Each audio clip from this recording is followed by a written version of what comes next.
Hello and welcome to the new segment of The Trout Show, Vinyl to Viral. On our show we'll talk about all things music from the beginning of the first recordings to what's current in the music world.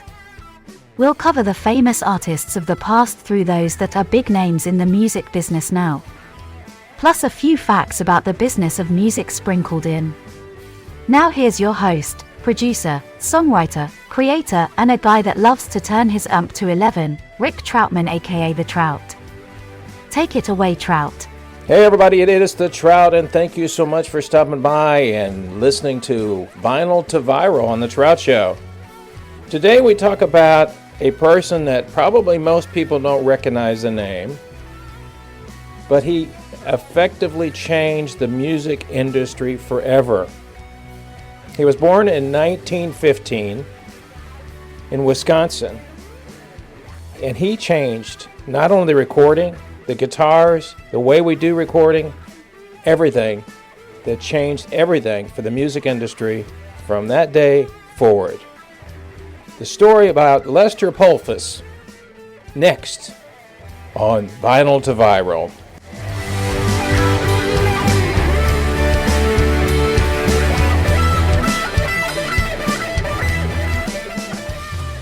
The Trout Show is supported by David Smith with Edward Jones. David has years of experience of assisting individuals just like you with reaching their financial possibilities. There are times in our life that we come across financial problems and we don't know what to do. Maybe you had a relative that recently passed away and left you a large sum of money. However, you're not clear on what to do. If you live in the continental United States, I suggest you contact David Smith with Edward Jones at 469-372-1587. David can look at your situation and provide his expertise that he has been providing his clients for years. Don't tackle these situations by yourself. Contact David at 469-372-1587 to help you make decisions that are important to your financial situation. That's David Smith with Edward Jones at 469-372-1587. So this guy in the 50s, Lester Polsfuss, sold almost 10 million records. He invented something that, well, they still use today in recording. And you're probably wondering, okay, how come I don't know who this guy is if he's so famous and he sold so many records in the 50s and invented something? That's because you know him by his other name, his stage name, Les Paul. Les Paul changed everything in the music industry. Invented multi-track recording.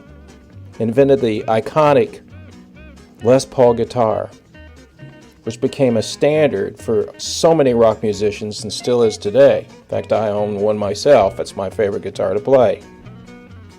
But how did he become so famous? Well, Les was a fantastic guitarist. He had a different style, kind of a jazz fast way that he played. Him and his wife during the 50s did some iconic songs like Hi Hi the Moon and Vaya con Dios, and they were on TV everywhere. And Lester originally started with multi-track recording by overdubbing single tracks. And if you listen to Les Paul's Hi Hi the Moon, which is still one of my favorite tunes that he ever did with his wife Mary Ford, you can hear it. It's only him and his wife playing on this song. And one time on TV, he actually showed people how he did the multi-track recording, basically overdubbing every single track one at a time. He'd play one, play it back and record over it, and play it back and record over it, until he built up a song that had rhythm, had multi-voices in it with harmonies, and lots of guitars. He became so famous that everybody wanted to get a Les Paul guitar. So how did he change multi-track recording? Well, he actually invented or helped invent multi-track recording. Up until that time, to record, people went into the studio with a band and recorded every take live. So if they didn't do it right, they had to keep doing it over and over again until the recording was completely perfect. You can imagine how frustrating that would have been as a musician. If you're in with somebody screwed up one note, you're like, okay, we got to take it over again. It was Les Paul that came up with the idea of having multi-tracks. In other words, record one track, play it back, and on a second track, play something different. And you could do that over and over again if you had the tracks available for you to record on. Originally it was 4-track, then it was 8-track, and then 16-track. Studios kept buying, and companies kept inventing bigger recording heads that you could have up to maybe 24 or 32 tracks, and keep expanding the idea of adding more and more tracks or music to an individual song. And also you got to remember, they could overdub those and actually have 64 tracks. Digital recordings changed all that. Now you do something on a digital recorder, and if you mess up, you just go back and do it again until you get it right. But the idea of multi-track recording was invented by Les Paul.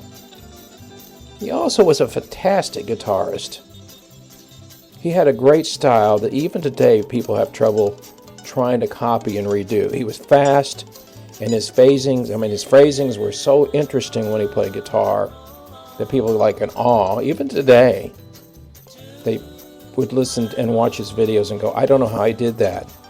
And his guitars became so iconic that people would want them and pay thousands and thousands of dollars to get them, especially from the early and late 50s. People would strive, guitarists would go, I've got to have a 1956 Les Paul, and spend thousands of dollars on them. In fact, recently, when Jeff Beck passed away, his Les Paul that he had for decades sold for over $1.3 million. And there's other guitarists that when they passed away, they passed their guitars down to other guitarists because they wanted that style and that sound of the Les Paul. As Les Paul got older, he opened a club in New York City, and people would come, musicians of famous names would come and thank him for inventing multi-track recording and also inventing the Les Paul guitar. I can't say enough about this guy. And as he got older too, he started making albums with other guitarists. Him and Chet Atkins did, I think, three albums back in the 70s and 80s. But he took it easy and just enjoyed his life as he watched people, every day there's something like 2 million Les Pauls have been sold since Les invented it. So having his name on an iconic guitar and getting the royalties probably didn't hurt either. Lester Polsfuss died at 94, and it will always remembered by people like myself that are glad he invented multi-track recording, and also he invented the Les Paul guitar. But also, his music with Mary Ford, like High, High the Moon, Vaya con Dios, will go down in the music industry as some of the best and most famous songs ever recorded. Up next, the story of a band out of Oregon that had a huge hit in 1981, and they got their name from an Australian slang phrase. Right after this. Elevate your music with expert metadata service with Nisco Music. If you're a composer, producer, or songwriter and you want music to be heard by individuals that purchase music for advertisements, television shows, movies, or just about every place that music is played, you'll need to provide metadata about your song. At Nisco Music, our experienced team will ensure your song has the necessary information for discoverability, especially in the area of sync licensing. Let us help you expand your music opportunities. Why wait? The world is waiting for your music. Visit us today at nizcomusic.com. That's Nisco Music. nizcomusic.com.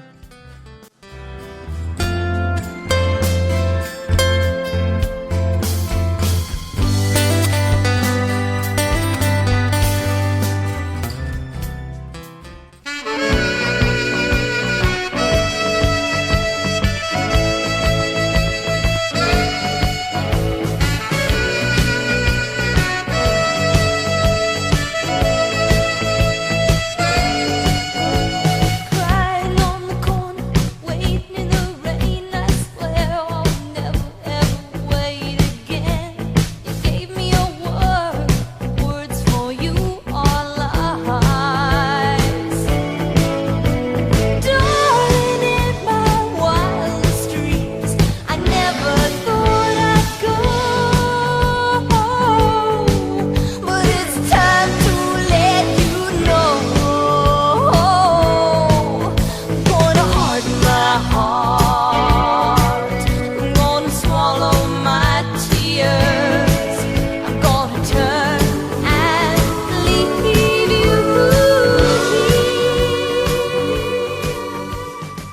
That tune you're hearing right now is from the band out of Portland, Oregon that started in 1980. They were called Quarter Flash. And they got their name was derived from an Australian slang meaning a quarter flash, 3/4 foolish. This hit became a platinum seller in 1981. The band went on to become very famous, but what made them different was the couple that formed it, which was a married couple, and that woman that you're hearing playing saxophone, and she's also the vocalist, was Randy Ross. And then her husband, Marv Ross, was playing guitar.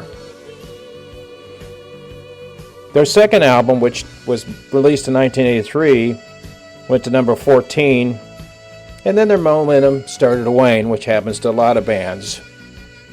And they continued playing until 2019 when they did their final show in Portland. This is one of those songs that I remember very well because it was played a lot of time on MTV, but also as a band that had some great talent, a great hook, and some great performers. 1981 hit, Hard My Heart, Quarter Flash.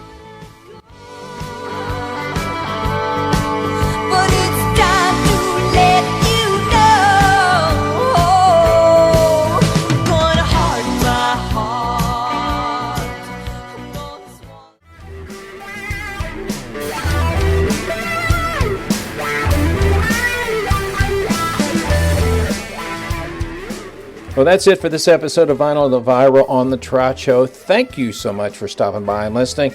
Special shout out to our continued supporters, David Smith with Edward Jones and Nesco Music.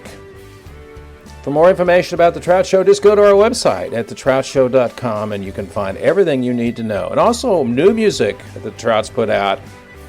Just released an album called Aurora Dreams. You can find it on all the streaming services. So until next time, people, you know what I always say. It's only rock and roll, but I love it. See ya!